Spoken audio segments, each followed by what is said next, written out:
रहनुमा तहरीक इंसाफ और सिंध असम्बली में नामजद अपोजिशन लीडर हलीम आदिल शेख साहब हमारे साथ मौजूद हैं। जी शेख साहब, सबसे पहले तो ये बता दें कि उमर कोट ज़िमनी इंतखाबात के नताइज पर कुछ मायूसी तो हुई होगी, तो क्या तासुरात हैं इस पर, और कहीं धांधली वगैरह का इल्ज़ाम तो नहीं लगाने वाले, क्या सोचा है? तो मैं नहीं समझता कि उमरकोट की सीट में, ये इनकी जद्दी पुश्ती रवायती सीट थी, दोबारा जद्दी पुश्ती रवायती अंदाज के अंदर ये उसको जीत गए।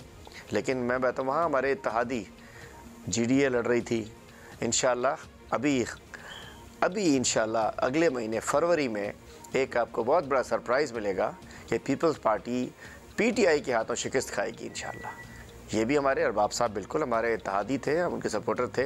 इंशाल्लाह कराची में हमारे PTI के उम्मीदवार हैं, PS 88 में जानशेर जुनेजो, और उन्हें GDA की सपोर्ट हासिल है। तो इंशाल्लाह देखिएगा पीपल्स पार्टी जिस अंदाज से लाड़काना में उन्होंने शिकस्त खाई, गिलगित बिल्तिस्तान में शिकस्त खाई, इंशाल्लाह फरवरी में ये हम इलेक्शन जीत के दिखाएंगे। लेकिन फिर मैं ये कहूँगा, किसी एक सीट के जीतने से, किसी एक सीट के हारने से कोई मुस्तकबिल नहीं तय हुआ करता, लेकिन एक पैगाम ज़रूर जाता है।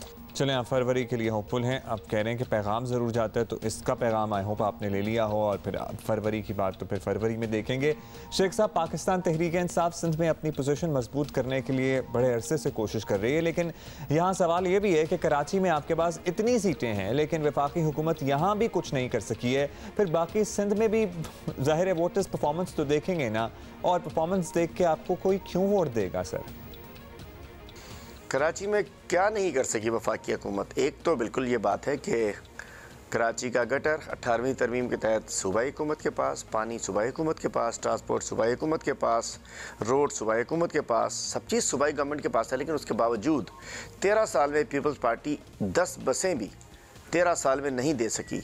13 साल में इंशाअल्लाह इसी साल आप देखिएगा इंशाअल्लाह ग्रीन लाइन की आपको बसेस चलती नज़र आएगी, मास ट्रांजिट सिस्टम आपको कराची में एक्टिवेट होता हुआ नज़र आएगा अभी इसी साल के अंदर।